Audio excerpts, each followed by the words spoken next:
Hello, I'm Stephen Schwartz. Remote viewing in its modern context was designed by myself, Hal Puthoff, Russell Targ, Ed May at the Stanford Research Institute, SRI, Ingo Swan, Pat Price at the Princeton Engineering Anomalies Research Group with Bob John and Brenda Dunn, and myself at the Mobius Society. We began working in this area as a kind of next generation from the research that had gone before. The Rhine Research Center, headed by J.B. Rhine, and his colleagues, along with some others, in the 20s and 30s, continuing up into the 60s, had designed a series of protocols that would allow statistical analysis of the outcome of an experiment to be measured.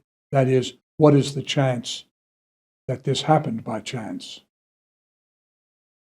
But the protocols that they used were essentially kind of boring, and it produced what came to be known as the decline effect.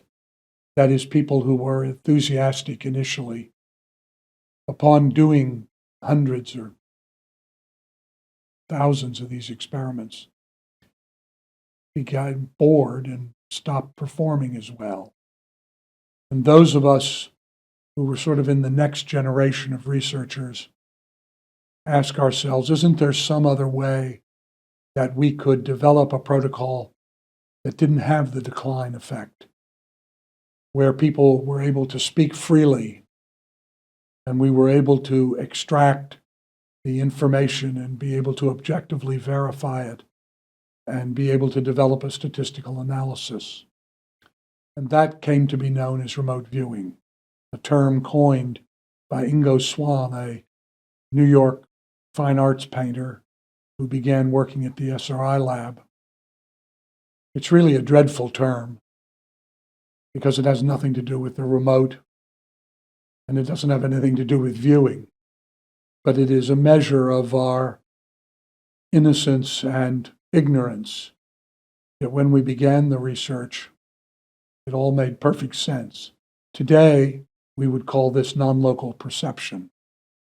That is, accessing an aspect of the consciousness of the mind, which can provide information that your normal senses could not understand, could not know about, because of reasons of shielding by space or time. This is an aspect of us to which we all have access. It's spread through the population like any other human ability. That is, it's a bell curve, looks like a bell. Few people at one end just don't get it. Few people at the other end are particularly gifted, and most of us fall somewhere in the middle. There are basically two components to remote viewing. One is your innate ability, just what you're born with, in the same way that you're born with math skills or the ability to play musical instruments or sports ability.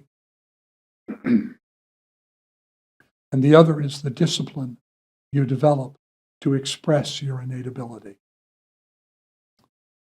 But it is a learnable skill. Thousands of people now do it. Remote viewing is the one protocol which has moved from an obscure laboratory process to a social movement. Today, there are thousands of people doing this. The International Remote Viewing Association is an association of people interested in remote viewing. Conferences are held, journals are published. It has moved from this obscure little scientific technique designed by a few of us back in the early 70s until today. It is an avocational social movement.